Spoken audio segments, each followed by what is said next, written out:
Saya menyapa sahabat pengacara Batak Tebak Langsung. Dalam podcast singkat ini saya menyapa sahabat untuk memberikan satu respon atau satu jawaban klarifikasi terhadap podcast dari Ade Armando yang memberikan penjelasan dalam podcastnya bahwa ada keberpihakan orang Kristen atau ada sikap orang Kristen yang membela Israel dalam peperangan terhadap Palestina, Hamas, dan lain-lain. Orang Kristen yang ditemuinya atau orang Kristen yang ditanyakannya menggunakan kitab Perjanjian Lama, Kejadian, yang di sana ada ayat berbunyi, barang siapa yang memberkati orang Israel, dia akan diberkati. Barang siapa yang mengutuki orang Israel, dia akan dikutuki. Memang betul ada firman Tuhan Elohim dalam kitab Kejadian tersebut. Firman Tuhan itu sebagai orang Kristen kami tidak membantahnya. Tertulis di dalam kitab Perjanjian Lama. Namun sebagai orang Kristen yang mengikuti Yesus dengan ajaran kasih, ajaran penuh kasih, Yesus dalam pengajarannya mengatakan kepada kami, kasihilah musuhmu, berdoalah terhadap yang membenci kamu, berdoalah terhadap kenyamanan bangsa ini.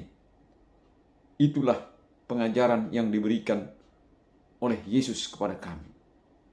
Sehingga kami sebagai orang Kristen, khususnya saya sebagai orang Kristen yang sejak lahir hingga sampai saat ini, belum pernah mendapatkan pengajaran yang dilakukan oleh gereja Protestan atau gereja Katolik atau gereja yang menjadi pengikut Yesus sejati untuk memihak terhadap peperangan yang dilakukan oleh orang Israel.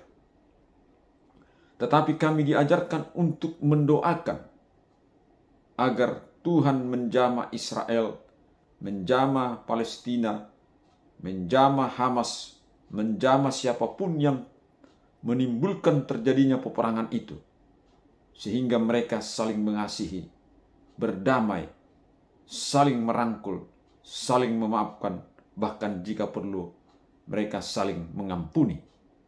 Itulah doa yang diajarkan oleh gereja, baik itu gereja Protestan, gereja Katolik. Kami mendoakan setiap ibadah-ibadah dimanapun, mendoakan kedamaian di sana. Itulah pengajaran Kristen sejati, sehingga tidak ada orang Kristen yang berpihak dalam peperangan itu. Tetapi kami hanya diingatkan bahwa kami tidak boleh mengutuki, karena memang Tuhan menyuruh kami untuk menjaga mulut, bahwa mulut orang Kristen tidak boleh mengutuki, tetapi mulut orang Kristen harus menjadi mulut yang memberkati, mulut yang mendoakan. Itulah yang diajarkan kepada kami. Inilah jawaban saya secara pribadi sebagai orang Kristen, agar Pak Ade Armando dan setiap pemirsa yang menonton video Batak Pengacara Tembak Langsung ini dapat memahami bahwa orang Kristen sejati selalu mendoakan tetapi tidak mengutuk siapapun dalam tragedi peperangan ini. Salam hormat bagi kita semua.